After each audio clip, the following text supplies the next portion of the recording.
हमारे बुजुर्ग जो अपने भारत में ही आ रहे थे, पश्चिम पंजाब से भारत की तरफ आ रहे थे, तो जैसे ये घटना घटती है 14 अगस्त की रात को, एक बादल अंधेरा सा नजर आता है।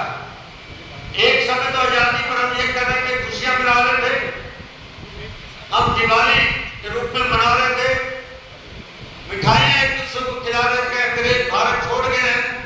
परंतु उसी समय बाद ये घटना घटती है और इस घटना में हम सबको इतिहास के बारे में पता है कि हमारे बुजुर्गों ने किस तरह वहां पर उस त्रासदी को झेला।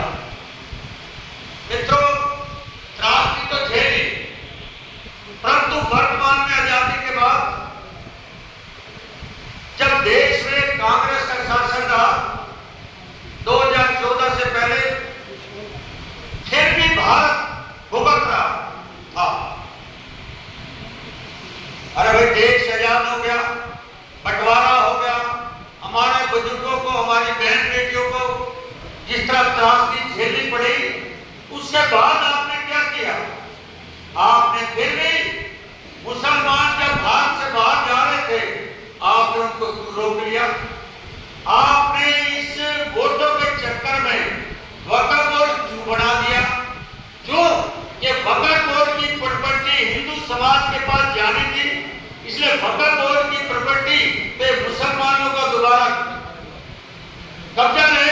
आपने पूरे भारत के अंदर पंडित जवाहरलाल नेहरू जी ने देश के अंदर वक्फ बोर्ड बनाया और प्रदेशों में भी वक्फ बोर्ड बनाकर उन मुसलमानों को वोटों के खातर फिर रोक दिया। हमें फिर झेलना पड़ता और झेला हमने। आप में ये क्या जरूरत थी जब भारत से मुसलमान चले गए तो आपको वक्फ बोर्ड बनाने की क्या जरूरत? एक गलती ये की, दूसरी गलती फिर कर रहे हो।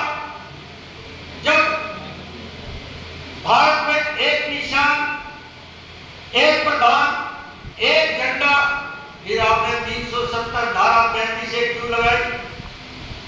क्योंकि आपकी नीयत में खोट है। एक देश के अंदर 2 झंडे, एक देश के अंदर 2 प्रधान, ये करने की क्या जरूरत थी? तो नीयत में खोट पंडित जवाहरलाल नेहरू जी के। इसलिए कश्मीर के बारे हिंदू पंडित बंटवारे के समय तो हिंदू समाज ने भुगता, बंटवारे के बाद में जब भारत आजाद हो गया 300